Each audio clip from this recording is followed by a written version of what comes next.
My name is Brandan Bannon. I'm a photographer. Do You See What I See is a UNHCR project that gave children living in refugee camps an opportunity to explore and explain their lives through photography and writing. Do You See What I See gives children a chance to share their vision of the world and in so doing to challenge viewers' preconceptions about the everyday lives of children living in refugee camps.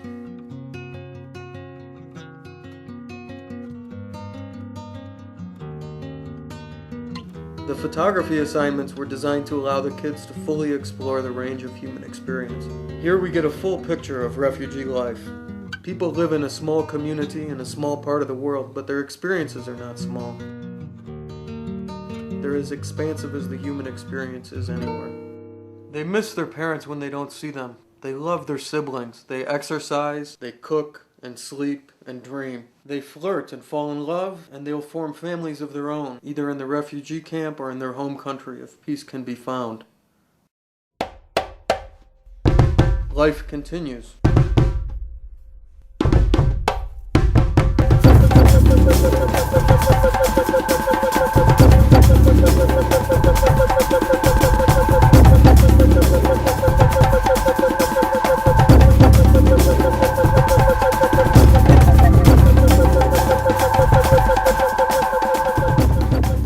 It's not to say that their experience in every way is identical to others. Family stories are filled with pain and cataclysmic loss, and in some cases, recovery. Dreams are capped by fate. A business-minded person can only conduct business on the small stage of a refugee camp. An actor's performance may only be seen by hundreds of neighbors. They would like to be part of the world outside the fences of the camp. In this way, what makes them different also makes them the same as anyone on the other side of the fence. There was a sense of compassion among the kids that was profoundly moving to me. During one class session, one of the younger children, an orphan, broke down crying. His parents had been killed in the war. The response from the class was one of compassion, clear and total compassion. The room cried with him and didn't see his breakdown as weakness, but as an expression of something that they shared either in actuality or in dread.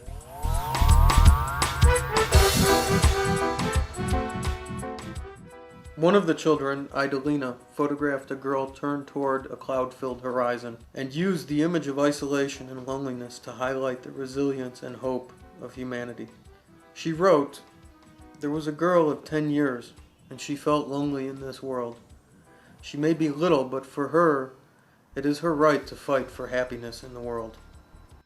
We are inundated with images of tragedy, but rarely do we see what happens after the initial moment that tragedy strikes. People have an incredible capacity for renewal and regeneration. This project is about people facing a situation that is seemingly impossible to cope with, and then defying expectations by dealing with it in a positive and creative way.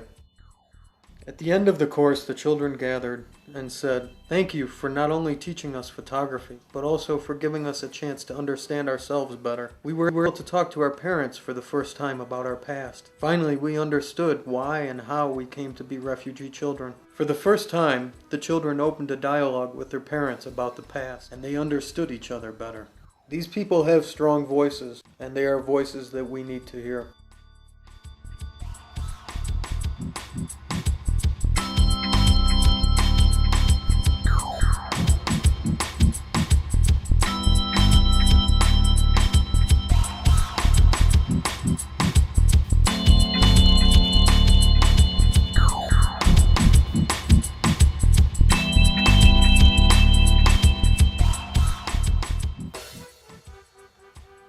I said I'm a refugee, a victim of discrimination, violated. But what can I do? Being a refugee is not simple. It's a long process. I'm studying very hard to become someone in the future.